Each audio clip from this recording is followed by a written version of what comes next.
And then similarly, if you keep finding dirty laundry piles in the same place over and over, embrace that path of least resistance and add some small hampers there. Instead of being like, I know I'm just going to try to force myself to use the hamper I set up somewhere else. You're not gonna change who you are completely. Instead, what if you just tried to like work with yourself? I really like her advice because it takes the shame out of like, well, you just need to be better about it. It's like, or you just accommodate yourself, you know? If you guys are always piling your socks in the living room and it bugs you, put a little basket there and that's where you put your dirty socks. They said that we'd grow out of it. Well, the joke's on them, that's just our brains. We're eccentric, loud, and stubborn.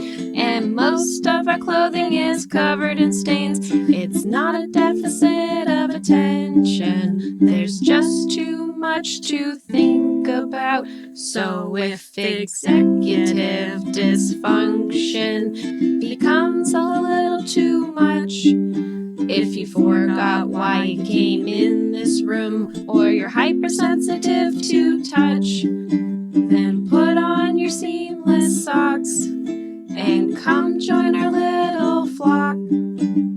Bitches stimming together, we're weirds of a feather. Weirds of a feather. All right.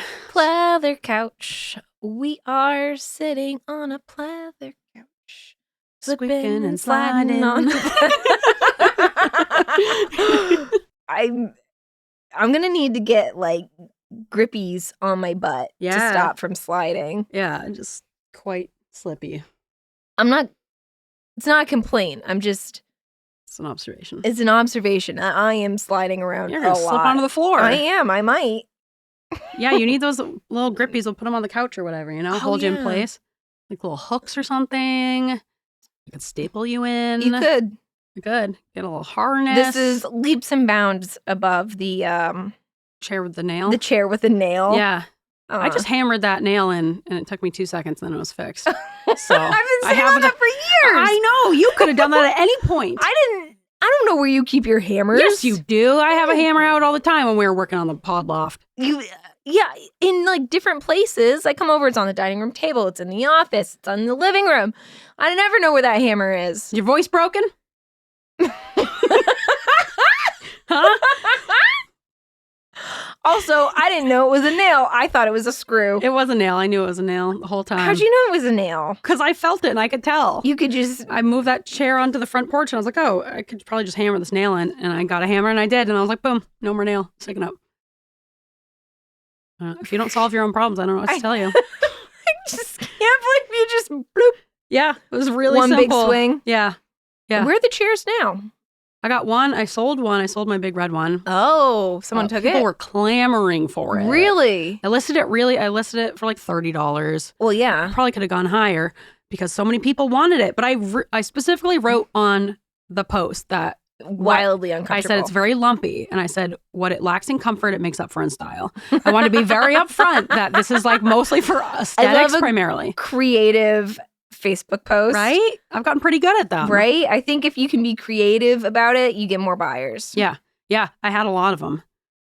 What are you going to say about the blue one? I think I might keep that one now that I've hammered that nail down. It's actually much more comfortable. So I think we might just keep that one on the front porch. God damn it. Sorry. Okay. All right. Should we get into it? Yeah. All right. Okay. Welcome to Weirds of a Feather, an AuDHD-Adjacent podcast. I'm your host, Grace Bray. And I'm your host, Kristin Stanhope. And here we are. This is it. Yeah. I had a good transition last episode and I kind of used it all up and now we're here. We get one good transition a that year. was it. That was it. Yeah. You used it up. Yeah. And it wasn't even that good. All right. Here's a transition. Yep. I'm going to give you a warm-up question. Okay. How was that for a transition? I like it. Yeah. Right? Short, sweet, to the point. All right. Yeah. What percentage of your clothes do you think you are spraying with stain remover spray? Like just overall in general, whenever you do your laundry. Like pre-wash? Yeah. Like a spray because you got a dribble. I don't have spray. What? I have a stick. Oh, Tide pen? That I bought at the farmer's market. And I don't know what's in this stick. Does it work? I threw it away. It works so fucking well. Huh. And the lady said it worked well. And I was like, I don't believe you, but I'm a sucker for cute things. And it's made with natural stuff. Not that I know what it is because the wrapper's gone. And it looks Interesting. like wax. And you get it wet and then you just, I use it a lot after Snickers has like a big hairball on the comforter, which is a common occurrence. Or straight up vom, which is less common, thank God.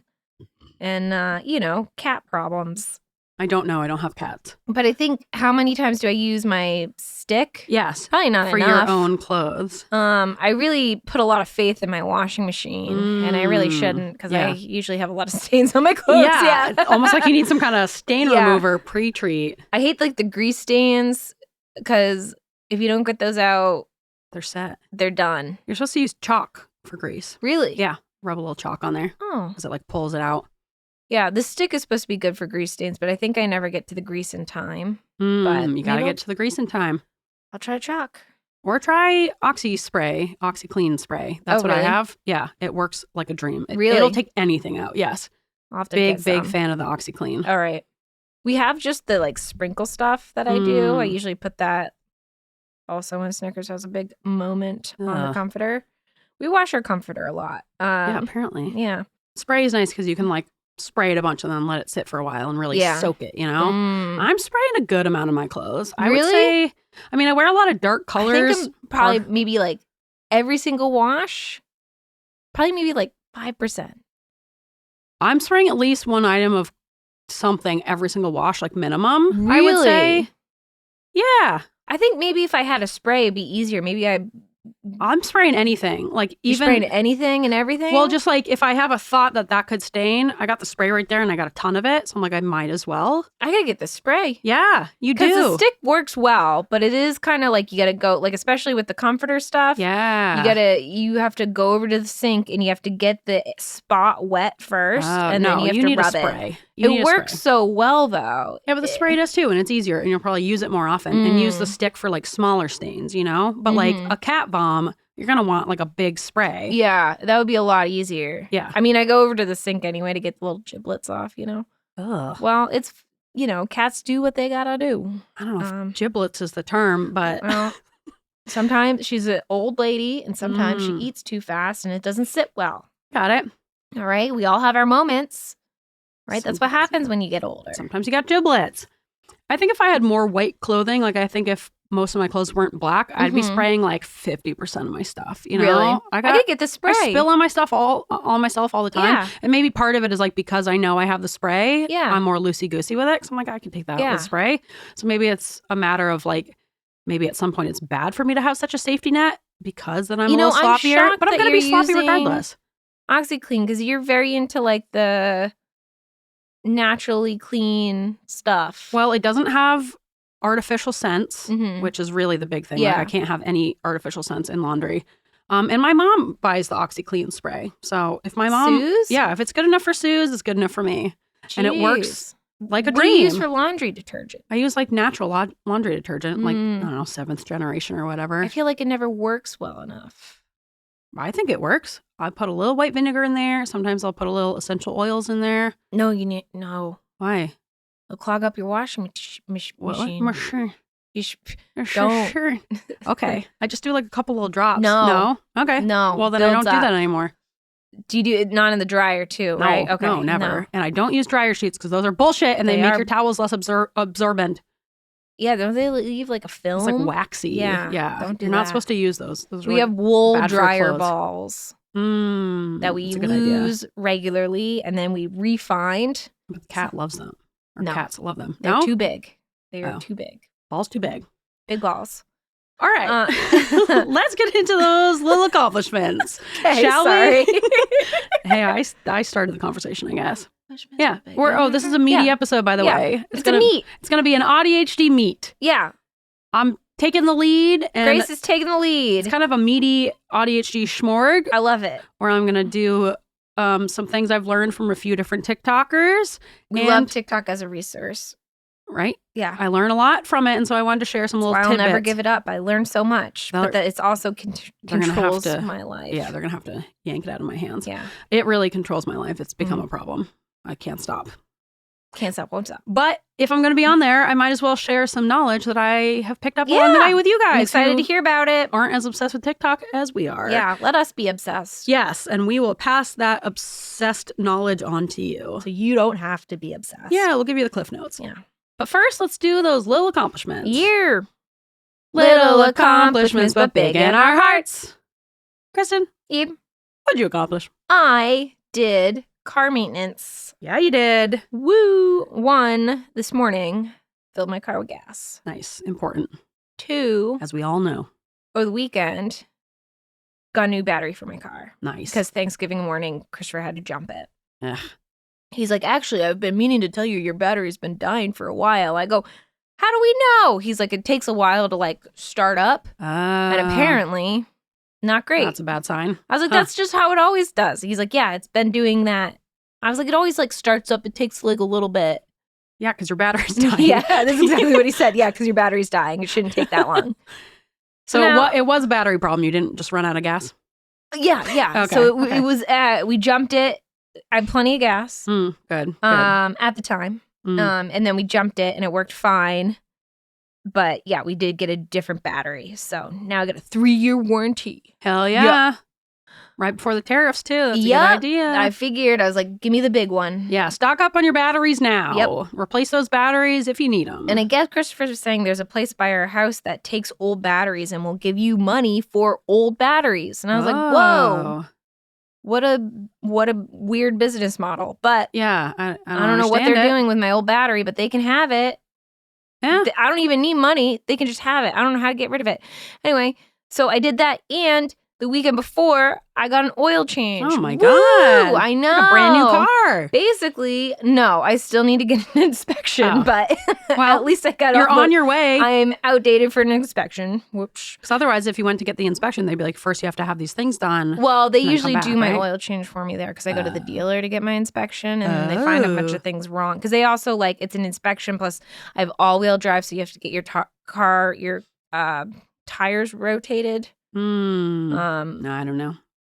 Ian just tells me what to do with my car, and I do it, So with the all-wheel drive, you have to get your tires rotated more often than a non-all-wheel drive. I don't know. This is what the people have told me. Okay. So, well, no one's told me that, so I'm just gonna. And then they look at my fluids. Yes. Which I think also means oil. Yeah, oil is fluid. But there's also brake fluid, wiper fluid, and there might be other fluid. I don't know. Who knows what's in there? There's no way to know. And then, really cool, they send me a video of them like going through it? Doing the inspection. Oh, do you watch it? Yeah, I watch it. You do? So last time they found a giant rock in my AC about the size of a clementine, and they said, hey, we can take this rock out of here, but it destroyed a bunch of stuff, and we don't know how you've been driving with this rock lodged in there. How the fuck did it get in there? I don't know how it got in there. They gave it back to me with a frowny face on it. It was the funniest fucking thing, except for the fact that I'd pay like $3,000 to get it fixed. Oh my God. So hopefully that doesn't happen this time. Yeah, let's hope so. They're like, we don't know how that got up in there. Christopher's like, they put it there. And I was like, I don't think so. Because I saw the video. It's like up in there.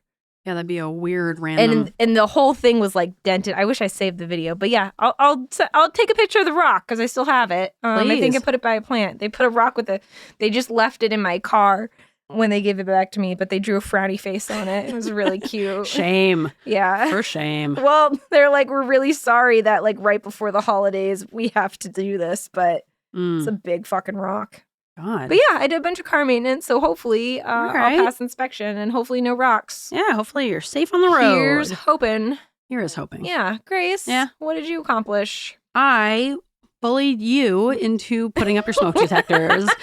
Miss Fire Safety over here literally did an entire bagel bite on fire safety. I forgot. At her birthday party that she threw for Christopher the other weekend, she revealed they don't have any smoke detectors in their house. The whole house. They don't have any smoke detectors, and they haven't had any smoke detectors. We have them. They weren't on or up. Yes.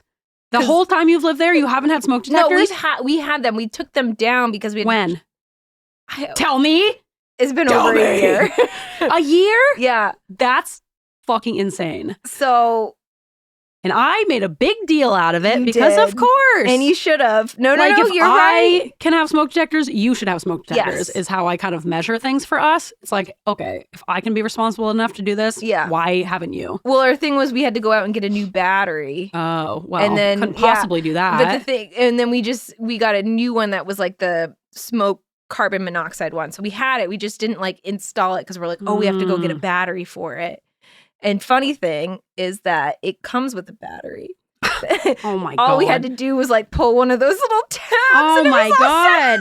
Imagine if you had burned to death in your home because you didn't pull the little tab on your smoke detector battery. So now, it's up. Well, because you threatened to email Marty about it. Yeah, I said I was going to call her dad and tell on her if she didn't have it done by Sunday night. Be done I said today. I said Monday morning, I'm calling your dad. Yeah, don't do that. Yeah. I can't. He would give you a piece of his mind and he'd be right. Yeah. Your grandfather was a firefighter. Exactly. Yeah, I was like, no, we can't have that. And you would email my dad. I would. And Miss he would Fire read Safety it on over a Sunday, here. for sure. Hey. So someone's got to be responsible. They went here. up. So thank you. Thanks for bullying me. You're welcome. You needed the push. I do. Yeah. And I'm proud of myself. Yeah. I'm like, even Christopher was like, we can't have Marty over here. Right? He'll break something again. See, I know what to threaten you with. Yeah, there's certain things. Marty's very useful, except for some things. We can't have him over here talking about fire safety. Yeah. We have a fire extinguisher, though. Oh, good. So that is good. If there is a, you need to be alerted to the fire True, before you can put it out. True. First, you need to know about it. That's fair. That's kind of like the whole thing. Mm-hmm. So I'm glad that you put them up. I was just appalled. Like, I couldn't even believe it. It's just so a not you thing to do. I know. It's like one of those things get over where we bought it and we were like, oh, we're going to put it up the same day we buy it. And then Chris was like, oh, we forgot to buy the battery for it. And then it sat there. I was like, oh, I'll get one tomorrow. And that was like over a year ago. Yeah. And then it just sat there and it sat there. And then turns out we didn't even need a battery. That's very, very intuitive of the smoke detector companies. Yeah, to just like they knew. It'd be great if you didn't have to get a battery for that. Yeah. All right. Well, thanks. I'm proud of both of us for that. Thank you. You're welcome. Yeah, thanks for threatening me. I do need to be threatened every once in a while. Someone's got to bully you. Yeah. Thanks. You're Thanks for welcome. understanding. Yeah, no problem. That's what I'm here for. I'm bullied with love. You shouldn't be less responsible than I am. You know, if you are, there's a problem here and it needs to be fixed immediately. And that was really alarming to me. Yeah, well, no, you're very responsible in your own way. There's certain things. There are things I neglect. That's why you Safety's have an not one of them. You have an Ian for the responsibilities, like gas in the car and smoke detectors. Locks on the doors. But I'm not dating Ian.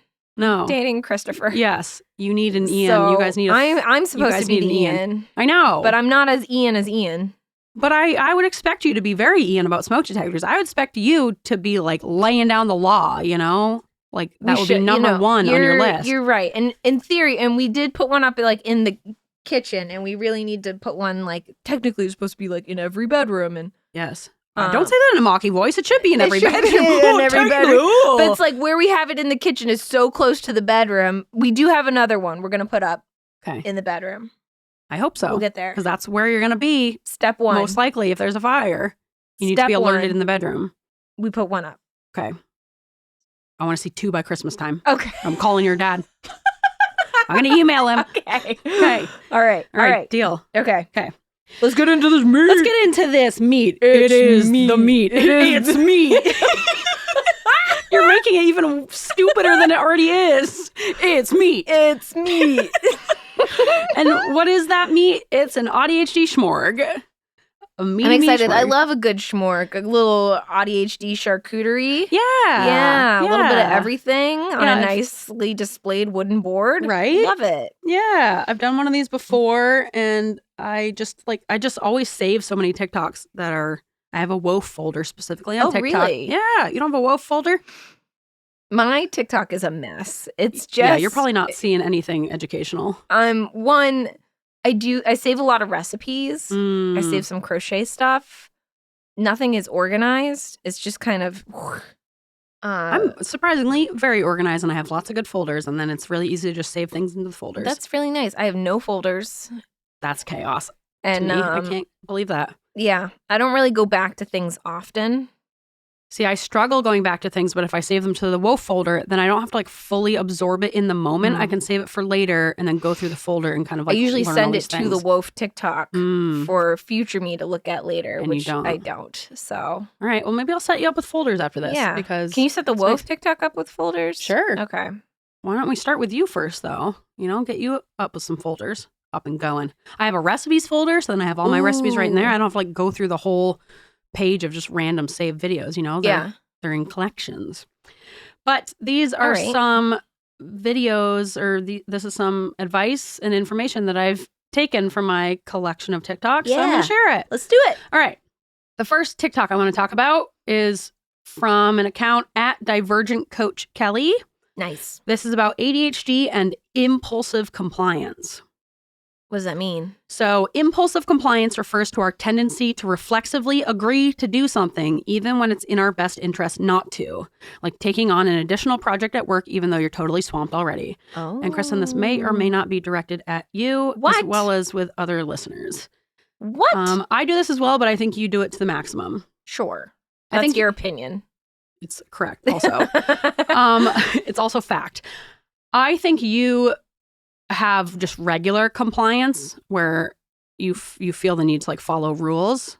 And, I love rules. And this is another step where it's impulsive compliance, where you kind of feel the need, like you have to say yes to something, and then you say yes, but then you're not actually thinking about like, do I have the capacity to actually do this thing? You're just agreeing to it because you feel like you should, and then you end up like taking on too much, and then it becomes a vicious cycle.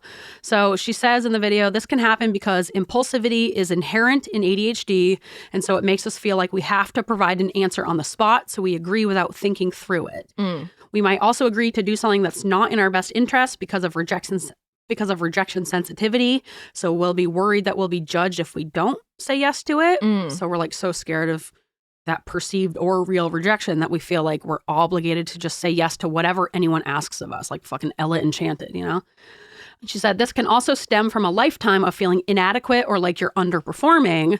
So you take more on to show yourself and others that you're capable of a lot.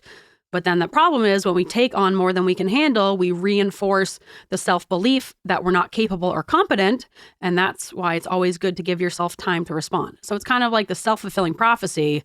We feel really, you know, embarrassed about being the type of people who, aren't capable or can't take that much on or aren't competent. And we feel like we have to make up for it. So we say yes to a bunch of things, but then we overwhelm ourselves. So then we inevitably can't follow through on all those things. It's like saying yes to plans, you know? If you're not really good at, and I'm speaking to myself on this one, if you're not great at following through on plans, instead of just saying yes because you feel like you should and then not following through on them, and then you have more guilt about being bad at following through on plans. So then you say yes to the next ones and then you don't follow through. Like it's just, you create this cycle. Instead, like take a little time to genuinely think about, do I want to do this thing?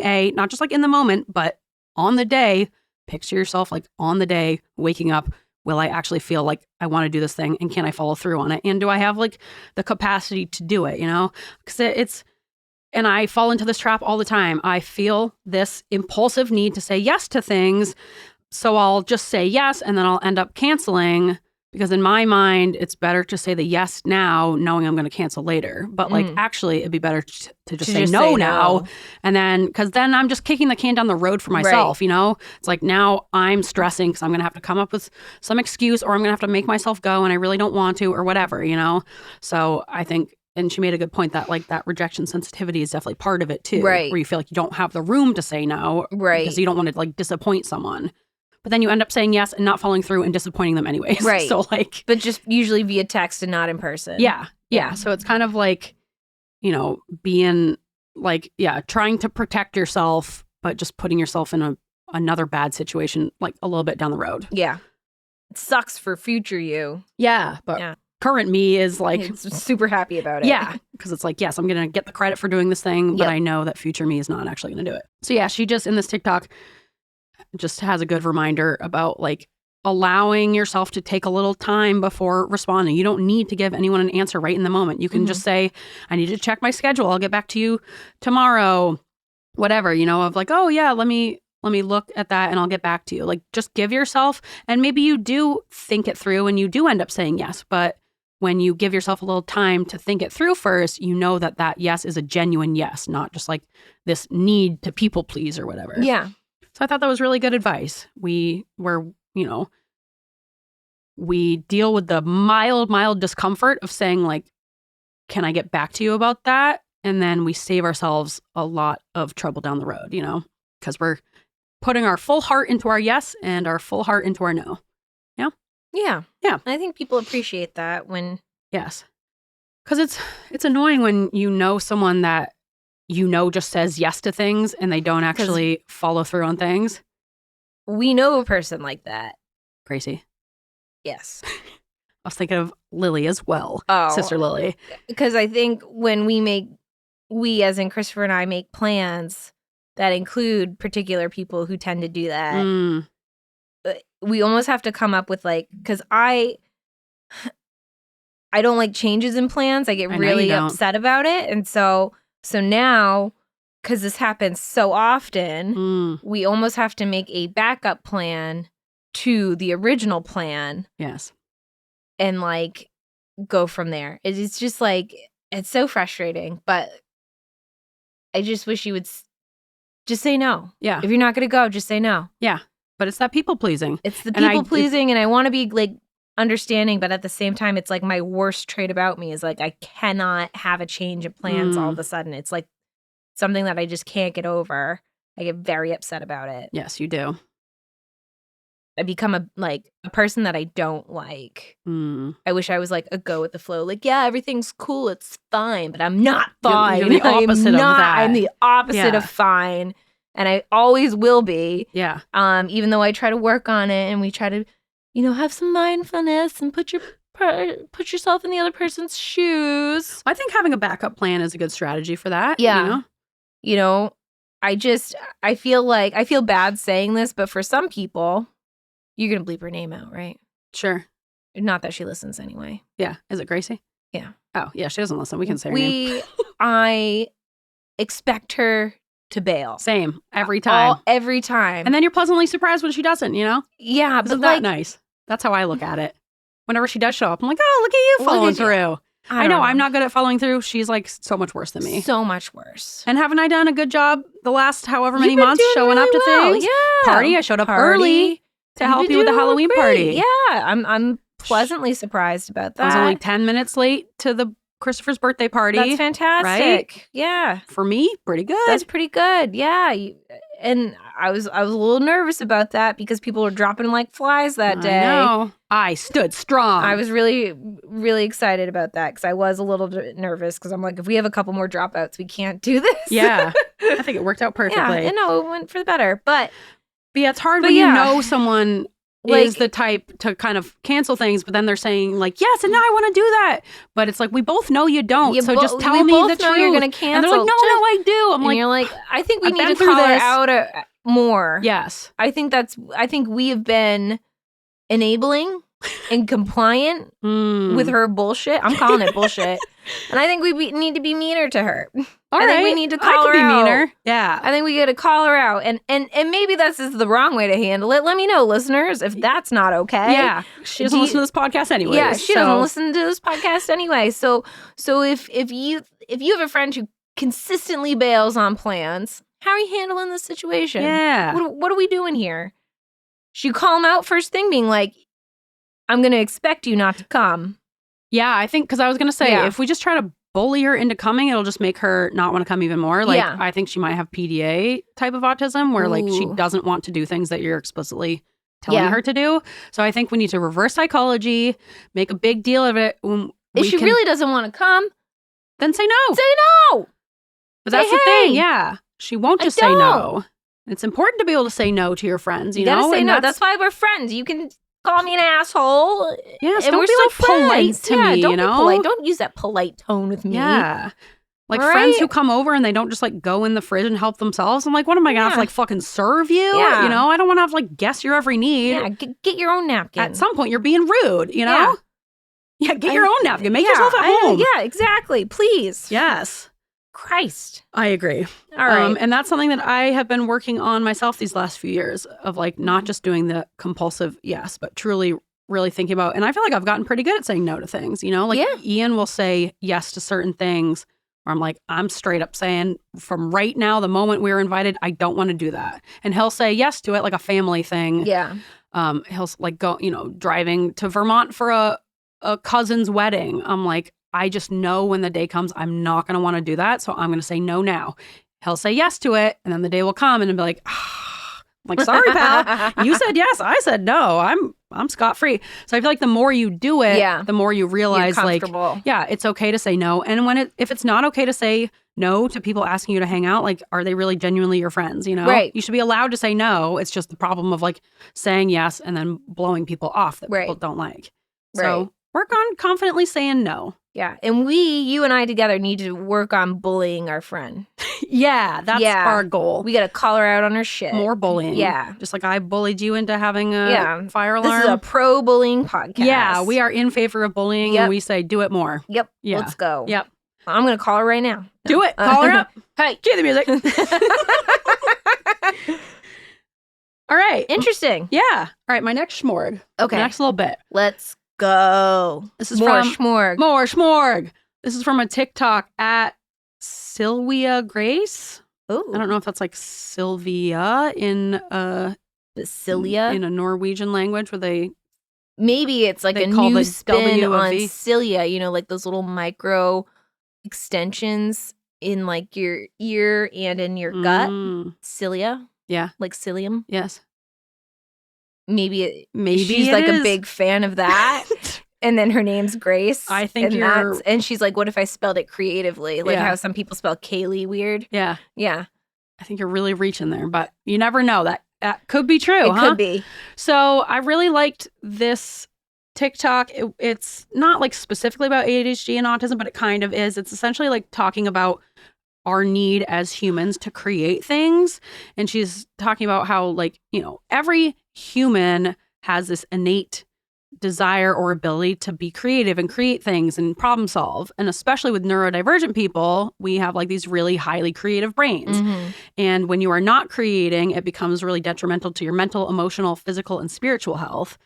I feel like this seems like such a simple, duh concept, but for some reason, watching this TikTok, like the way she worded it, I had this big light bulb moment of like, oh yeah, a lot of us in society have, which is, you know, an aspect of capitalism, we have replaced our creativity and our desire to create with a desire to consume. We're always being sold things where, you know, it's bright and flashy and don't you want this? And you got to have the newest model of this. And it's, you know, they change the colors and they have different versions of it. And so our society, because we're in a capitalistic society, has really kind of replaced this innate human creativity and this desire to create with consumerism. It's easier if you're, you know, burnt out and you're tired, you're not going to feel creative so much as like if Target has an ad that says, hey, buy this 17th Stanley Cup and add it to your collection, you get like that boosted dopamine.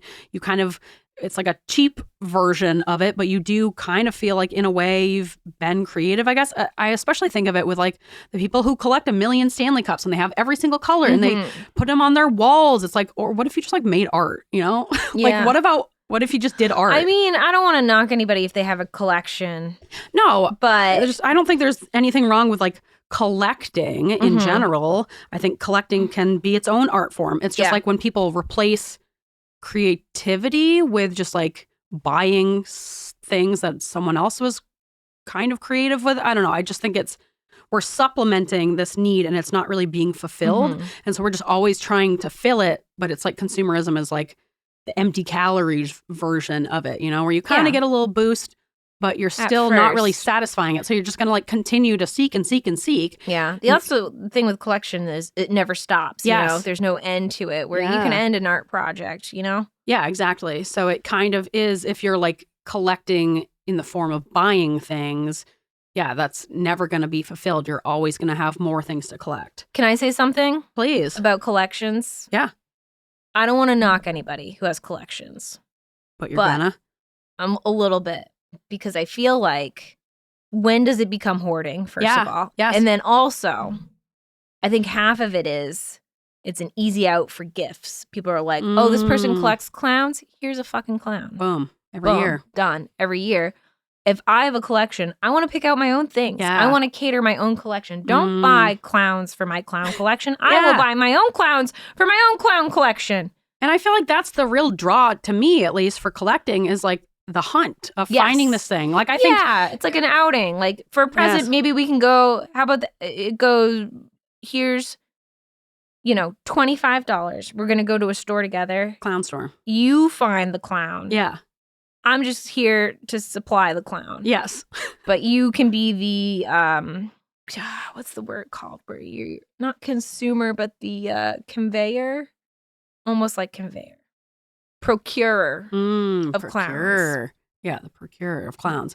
I agree. I feel like that's kind of the whole fun of collecting. And I don't really see the value in, like, no judgment. I don't really see the value in collecting something that you can just buy at any store, It's like, I see the collecting as like, you're looking for very specific special items. And when you find it, you're like, ooh, yes, I've been looking for this, I think yes and no. I think there's a fine line between collection and hoarding.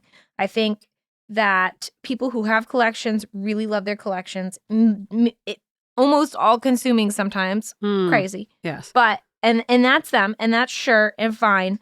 One, I think if you're going to have a crazy hoarding collection, you got to have a plan for after you die, who gets that collection. Yeah, true. Don't just put it on your kids, or else you know where it's going? It's going to Goodwill or the trash.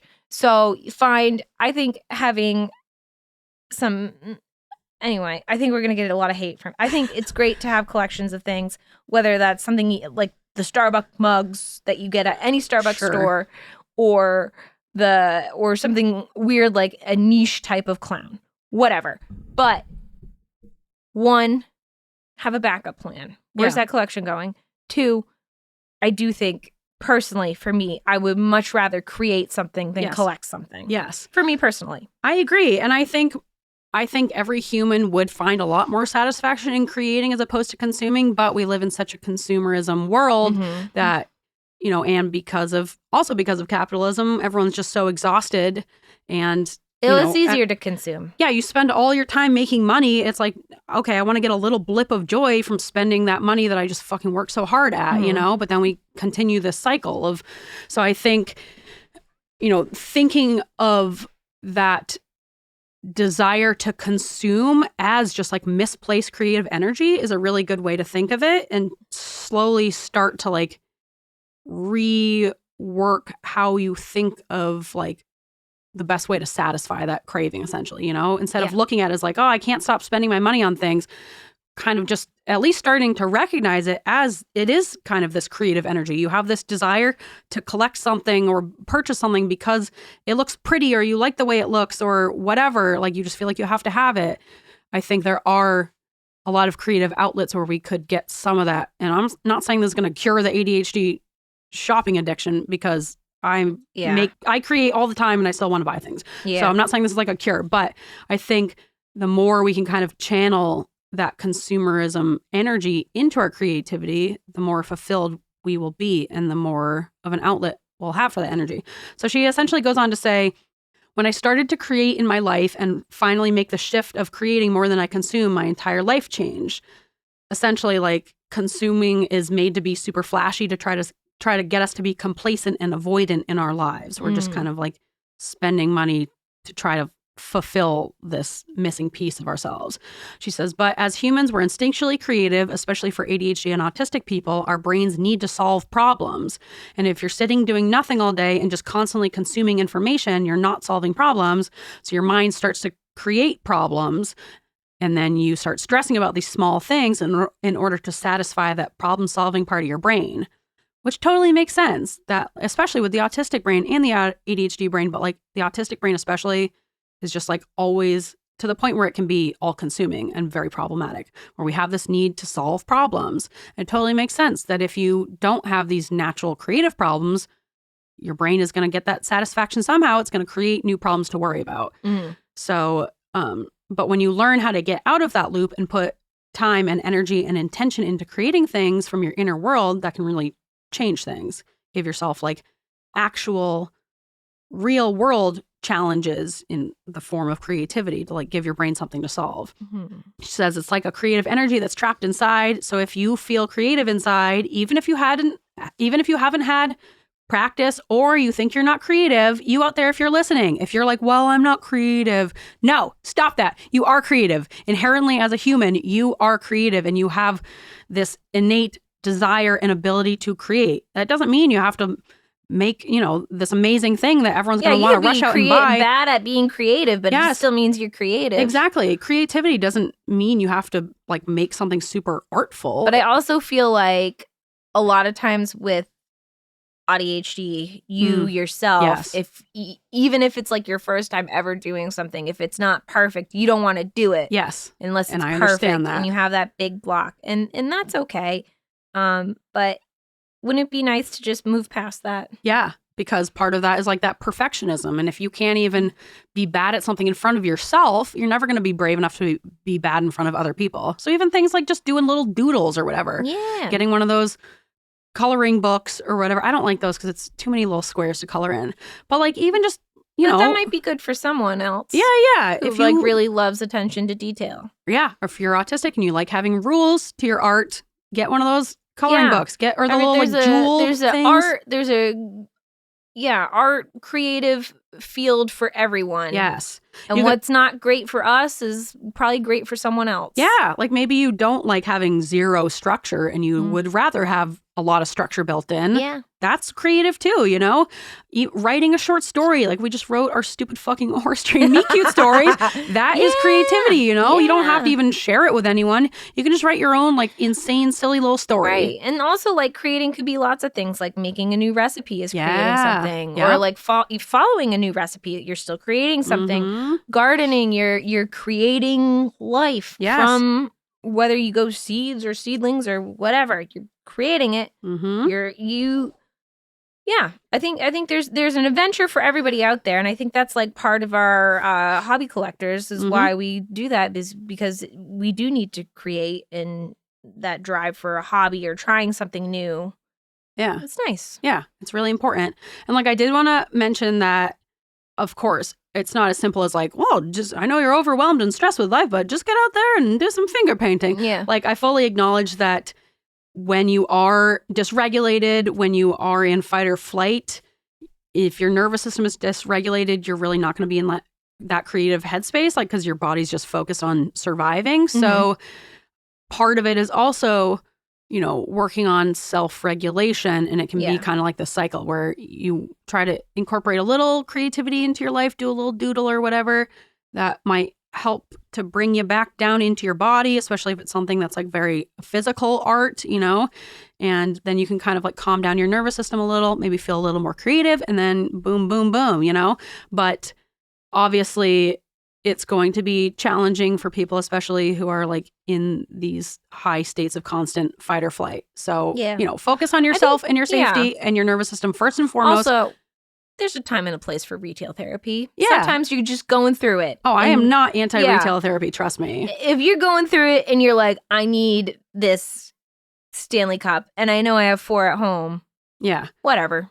But get it. If you're on like your 30th Stanley Cup, a thing that wasn't even meant to be like an art piece to begin with, and it's meant to be like a reusable, functional water bottle. Now, if these were a Walla water bottles. No, either way. I would fully support buying 30. I think you need to, no, I don't support that at all. I think you need to look at yourself and say, what am I trying to accomplish with this? And what would be my cutoff point? Because that's my other point about like collecting. Yeah. If the only barrier to your collection is money, it's going to never end. If you're like, I could buy 1 million of these, I just need to save up money, you're always going to be seeking to fulfill that. Right. Whereas a collection where it's like, you're looking for a very specific like stamp from 1957 and it's only a few places in the world. Like, I don't know. I think there are different levels of creativity even within consuming, you know? So, I don't know. I think it's just something to think about and kind of trying to think about how you can incorporate those into your day and not getting so stuck on like, well, I'm not a creative person because my dad told me I wasn't artistic, like I feel Everybody like can be creative. I feel like so many people have those internalized beliefs. And Kristin, you do that a lot with like music. You have this belief that you're not musical, but then you are. You like to make up songs. You're jamming on the keyboard when I bust it out. You just have this like belief that you aren't musical. And I think it took you a while for me to convince you, like, no, if you're making music, you're musical. You have this desire to create music. You are musical. I'm just not good at it. Well, yeah, you don't have to be good I'm at not good at being musical. I just Well, how much have you practiced? the kazoo every fucking day. No. Yeah, and you nail the kazoo, So I think it's just one of those beliefs that we form about ourselves so early on because one person told you when you were 7 that, you're bad at music or you're not artistic or whatever. And then we're just like, oh, well, I'm just not artistic. And we kind of like excuse ourselves from that because we just assume we're not. But like to be creative, you just need to like do stuff, you can build a fort in the backyard, like make a little fairy house, do whatever. There are lots of ways to get that energy out. And she also, one last piece of hers, and then we'll move on. But she said to look to where you're jealous creatively, whether it's like you're jealous of a certain artist or there's a certain type of art you wish you could make. She says that jealousy is showing you that this is something your soul wants to do. Oh. And who cares if you aren't good at it? The point isn't to be good. The point is to honor your desire of wanting to create something. The point is to use your spite and your anger to create something. No. Yes. No. Let it fuel your body. Instead of being angry of like, why can they make that thing and I can't, or why can What do they say in Star Wars? Like, use your anger, let it fuel you. I don't know if that's Star Wars. I don't know. You're Come to the dark side. That's a Star Wars line. Yeah. Yeah. Lightsabers. Yep. There's Okay. that. She says it's as simple as giving expression to something that wants to be expressed. It doesn't have to be good. It doesn't have to go anywhere. It doesn't have to have any kind of extrinsic value. Don't try to like make an Etsy shop immediately. It's simply a mode Yeah, of relax on the Etsy shops. Yes. Because those...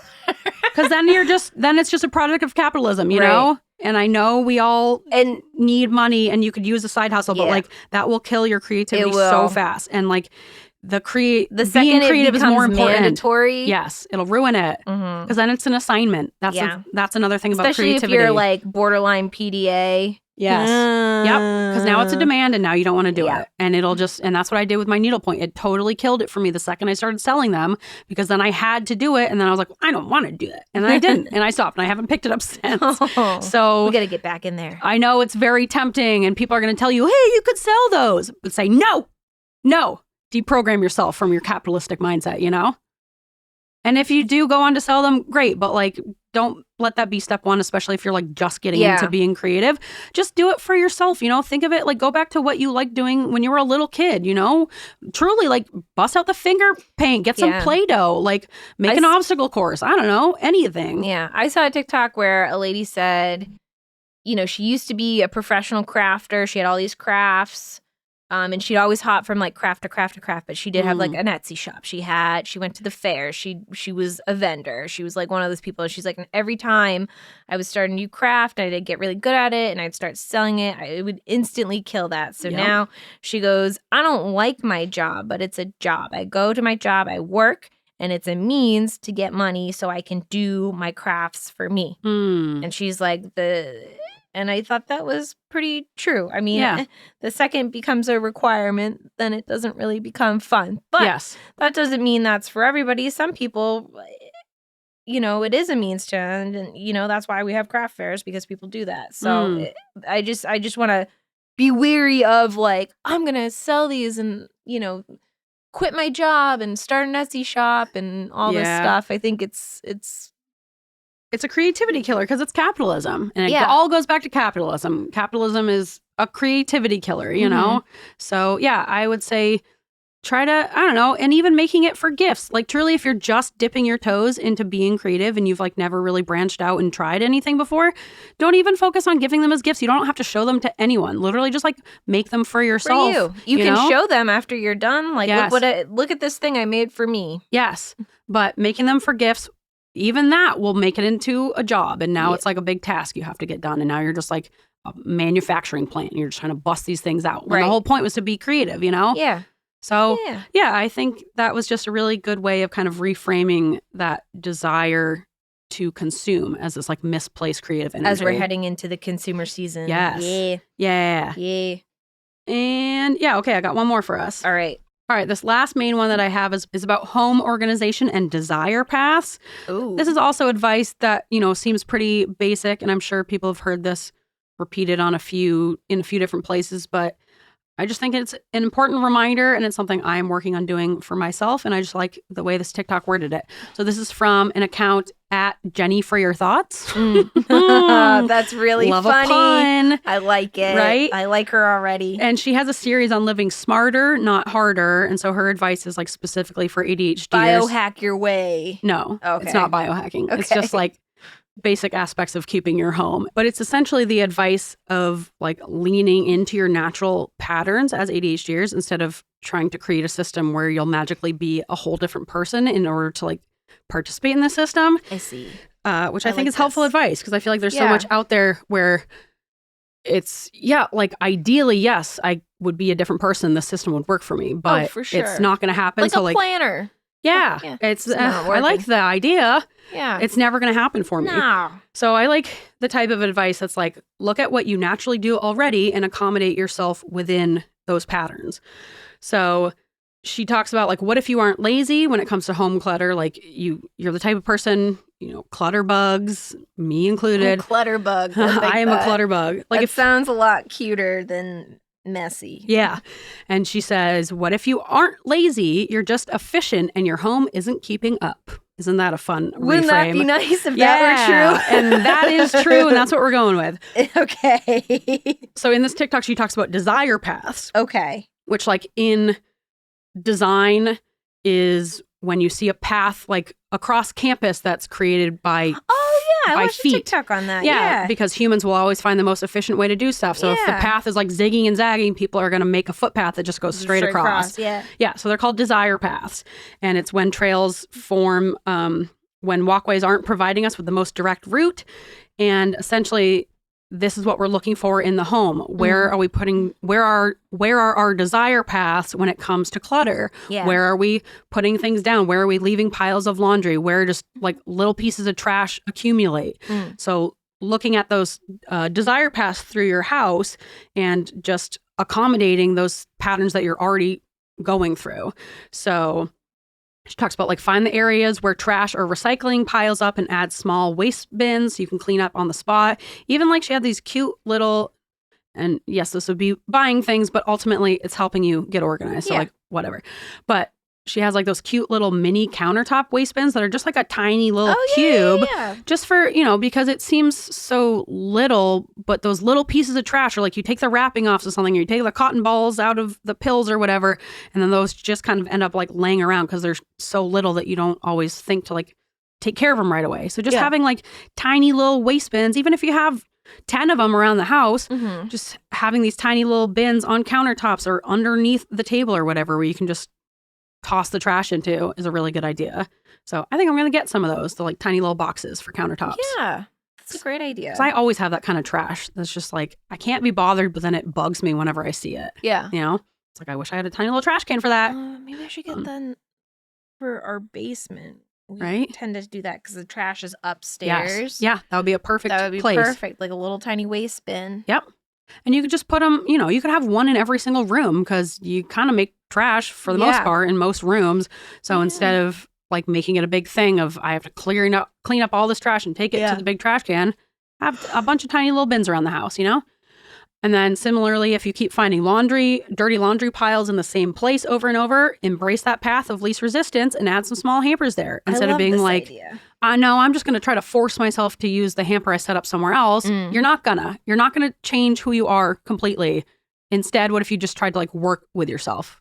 I really like her advice because it takes the shame out of like, well, you just need to be better about it. It's like, or you just accommodate yourself, Right. If you guys are always piling your socks in the living room and it bugs you, put a little basket there and that's where you put your dirty socks. I like that idea. Right? And then for worn but still clean stuff. Yes, this is my For issue. all of us that drape those things over chairs or whatever, she suggests you could add a blanket ladder or a towel rack or even some adhesive hooks on the wall where you just have places to hang those things. Because like clearly if you're draping all this worn but not fully dirty clothing all over your surfaces and it bugs you, that's a behavior that you have the desire to do. That's okay. Accommodate that behavior instead of being like, well, I'll just be better and not do that. That's not very kind to yourself. You're going to keep doing it. So why not just like put a system there? Like a blanket ladder is so smart. That's such a good idea. Right? Yeah. Because I even feel like with the bedroom chair, it just like, it's too much of a surface and it will just pile. Yep. And then you have a pile. And then you're bugged by the pile. Yeah. But a ladder. Yeah, and then it can look kind of fancy, and you can and you're like, hang a bunch of things on there. Use clothes ladder. Yeah, that's a nice right. Just like make a more structured system for it instead of being bugged by this behavior that you're just naturally going to do. Make a note to Christopher. Wouldn't it be nice when we eventually redo the bedroom? We can edit all this out later. You don't have to. Well, we could. Wouldn't it be nice if we did? When we redo the bedroom and we reorganize it, mental note, this would be great for used but not dirty clothes. A blanket ladder. Okay, we can continue. Okay. I just wanted a little memo to Christopher. Right? Isn't that such a good idea? Such a great idea. And you could even use like a laundry basket for clothes that are just half clean, but then you won't see them. Yeah, it's not the same. Yeah. I want the visual. I want to drape. Yeah, I want it draped. And then I feel like they're cleaner because they're not like in a bucket. Yeah. You know? Yeah. They're draped. They got airflow. Yeah. Yeah. You could even get like those individual like adhesive hooks on the wall, or if you're in the bathroom, you could get like the suction hooks. Yeah.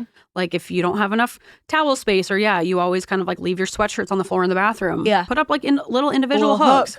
It'll just look better, and it'll, even though you're essentially doing the same thing, it'll just look more functional and you won't be mad at yourself. I love it. Right? Yeah. And then like for general clutter, like if you're always leaving your books or laptops on the couch, find some small bins that will fit those same things that you seem to always leave there. Like if it is books and laptops, get like a little magazine rack, a cute one. Yeah. You can like leave next to the couch and just put your stuff away in there. And then also like on tables especially, like a small bin or a tray or a basket. Like, and it could be fancy. Yeah. I recommend going to an antique store, and they always have like weird glass trays or something. Yeah. And you can get something fancy. Maybe find like a fun container. Yeah. Fun little containers. Yeah. They have tons of containers. There's a lot of ashtrays there that are really fancy that like people don't really use ashtrays. Or well, maybe they do. I think they do, but not as much. You could use that for like your keys or whatever, or your chapsticks or your hair bands. Like just having a bunch of tiny little those containers yogurts that come in a glass. Yeah. I have a bunch of those, and I put hair elastics in one and bobby pins in one and little hair clips in another. Yep. They're fantastic. Yeah. Yeah, I was like leaving all my bobby pins and my little nail files all around, and it was bugging me, and they'd always just be like scattered on the table. Yeah. So I had, of Get course, a little bin. a little glass like cup that I had found at Goodwill, and now I just put all it in there. So fancy. Right? Yeah. And it's like such a simple solution, and it really just kind of corrals the stuff, but it's still right there where you want it, where you're going to leave it. Yeah. Where you'll find it later. Yeah. And even like if your tray isn't super organized, at least it's like contained and it's on the tray. Into the tray. And that will immediately make you feel like you're more organized. And that's what it's all about. This is fantastic. Right? So, and that's it. And sure, maybe those are all common sense and basic, but like, I don't know. I think But I also think worth it's saying. important to, work with yourself and not against yourself. I think there's a lot of self-help, like how to be more organized and Marie Kondo your way out of it. But yes, folding all of my clothes into little tiny envelopes and thanking each one is not going to work for me. Yeah. It takes me hours to fold laundry on a good day. I don't understand that. I hate it. I'm so good at it. I'd wish fold your laundry. Christopher folds my laundry because it takes so goddamn long. I like doing it. Well, Satisfying. you can come over. I'll do it. I'll clean your toilets. Okay. If you fold my laundry. Deal. Trade. Happy to do that. Happy to do that too. Yeah. Great. Jeez. I hate folding laundry, but I don't mind it. I've gotten really good at it, so now it's very satisfying. But I think this message of like, we don't fit into every single system, and sure, for people who maybe they're neurotypical, maybe their brain just really works well with Marie Kondo, and that is like their thing. Maybe they can put everything away in a closet. Sure. But if you can't, and if you're really struggling with something, I like this message of like working with yourself instead of against yourself. Yeah. Because even in the ADHD space, sometimes I'll see stuff that would require you to kind of go against your natural instincts. Right. So it's like, yeah, You're of like, course, sure. ideally, I would love it if I could just like have executive functioning. Yeah. But If you just it's not will gonna yourself happen. to do it. Yeah. Yeah, not happening. yeah. So I like advice that's very like individual, where it's not even saying, put baskets in this place. It's saying, pay attention to your own individual desire paths. Right. And then boom, make little systems along those paths. Whatever it is you naturally do, accommodate that. Yeah, I really like that. Right? That's lovely. And then I know I said I was done, but I just have one little last bit that Sure. wasn't. I've seen a few different people say this. I don't know who originally said it. If you know, let me know. I want to give them credit, but I just have watched a few different TikToks of people talking about this concept. But someone made a post saying, your best is what you can do without harming your physical or mental health, not what you can accomplish by disregarding them. Oh. And I That's thought that was lovely. such a meaningful phrase that a lot of neurodivergent people ignore, because especially if you're autistic, you take things very literally. When you hear that you have to give things your all, you got to give it your best, you got to give it 100%. We take it very literally, Yes, and we're don't do working that. Yeah. so much harder than everyone else and ignoring our physical and mental health because we're taking it literally and thinking my best is what I could do if I push all my needs aside and I ignore everything else and I just give it as much energy and effort as I possibly can. And I really just like the reframing of this quote is, your best is not what you can accomplish by disregarding your needs. It's what you can accomplish while still putting your health at the forefront. That's really lovely. Yeah. I think it's an important message. Thanks for sharing. You don't need to work so hard that you're like driving yourself into the ground, you know? Right. And also, you don't want to do that because then that's No. going to be the norm. Yes, You know, they're going to yeah. expect that from you. Yep. Well, this person can accomplish so much. Yeah. Yeah, but you gave your soul for that and maybe your left Exactly. kidney, you know? Yeah. And you shouldn't be working, at Yeah. 100% for some company No. every single day. Like, that's No. crazy. No, work at ideally at a consistent level every single day. But we, as neurodivergents, we don't have a consistent level every single day, right? So some days you're going to have really good days, and that's great. And other days, not as much. And that's okay too. Yeah. You know? And even on those days where you're feeling really good, still don't give it 100%. Give them like 80, you know? Yeah. You got to keep some Rein of that it energy in. for Yeah. yourself. Yeah, you need that. You can't don't burn yourself out for capitalism. Right. Easier said than done, but like, Yes. try to set the bar low for yourself. Right. So it doesn't take all your energy and sacrificing your mental health in order to like hit that bar every time. Exactly. All right, and that's it. All right. Thanks for listening to my shmorg. I love this shmorg. Right? We have a lot to talk about. I know. For Yeah. shmorg. I'm going to keep doing more of these I like because the shmorgs. I'm always gathering little pieces of info. I'm like, oh, Yeah. that would be a fun thing to share with people. So there's a good way to share my little tidbits. And if you have your own little tidbits or advice or ideas related to any of these things or Yeah. not, just general AuDHD advice, write us in at weirdsofafeather@gmail.com. We'd Yeah. love to hear from you. You can follow us on Instagram, Weirds of a Feather. You can DM us. You can participate in our polls. You can find us on Facebook. You can check out our website at weirdsofafeather.com. Yeah, get yourself some merch. Yeah. Maybe some horse train meet cute merch. Ooh, maybe. You can buy us a coffee at ko-fi.com/weirdsofafeather. That money just goes right back into the podcast. And then Yeah. finally, we have a Patreon at Yeah, patreon.com/weirdsofafeather. more stuff. Bonus if you're like, content. we need more of this. Please. Yeah. Yeah, Kristin and I released some episodes, our own little mini-series of NDTV about Bob's Burgers. Talking about the many neurodivergences of Bob's Burgers. So, And boy, could we go on and on and on. And we will. and we probably will. Yeah, so come check us out. But yeah, thanks for listening. All right, are you ready for that bod? I am. I got a bod. Nice bod. Nice bod. I want your bod. bod. Bird of the day. Yeah. Yeah, it's the bird of the day. This bird was inspired by our Fleetwood Mac episode. Ooh. It's from their song Albatross, but this isn't any old albatross. This is the snowy albatross. One of the largest species of albatross and one of the largest seabirds. The greatest known wingspan of any living bird. Damn. Yeah, and it's I one of the know that. most far-ranging birds.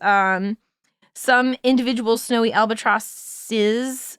Albatrossi. Oh my god, I hate us. Are known to circumnavigate the southern. You can tell I copy and pasted that word. I was gonna say. Circumnavigate the Southern Ocean 3 times in 1 year, covering more than 75,000 miles or 120,000 kilometers. God. Yeah, they're big They're big guys. They are big guys. And they have many different aliases. Alii. Yeah. Thank you. I think it's actually aliases. It is. One, they are also known as the white-winged albatross, the wandering albatross because they go so far, or goonie. Oh. So, Is great. that like a science term or just kind of a nickname? I don't know. Look at that goonie. Yeah. That stuck. But yeah, I got a call. We're gonna try and imitate here. All right. Of note, it's a mating call. Ooh. So Keep your pants on. yeah, everybody. Yeah. Oh, Okay. God. So content warning. Yeah. It's Loud. loud, and it's no chickadee. That's for sure. Yeah.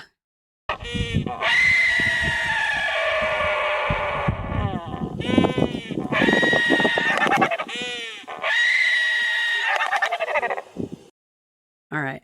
Yeah. That. I got it. Yeah. Sounds like a horse.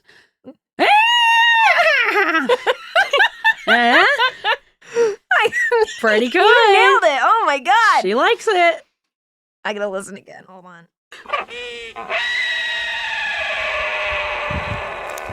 Okay. All right. It does crazy. sound like a horse. Right? I think we nailed it.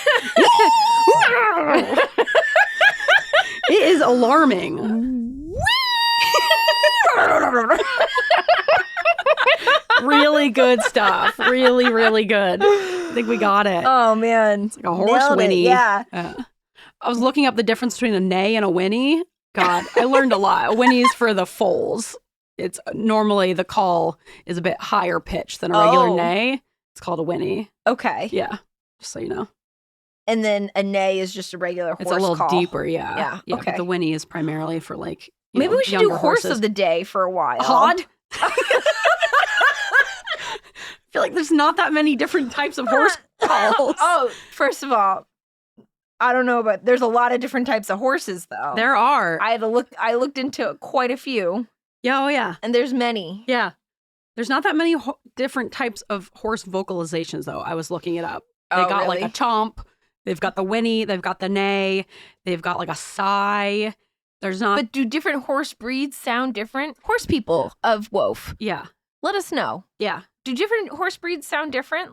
Like I know a donkey sounds different than a horse, but that's because because a they're donkey's not a donkey, horse. right? Yeah.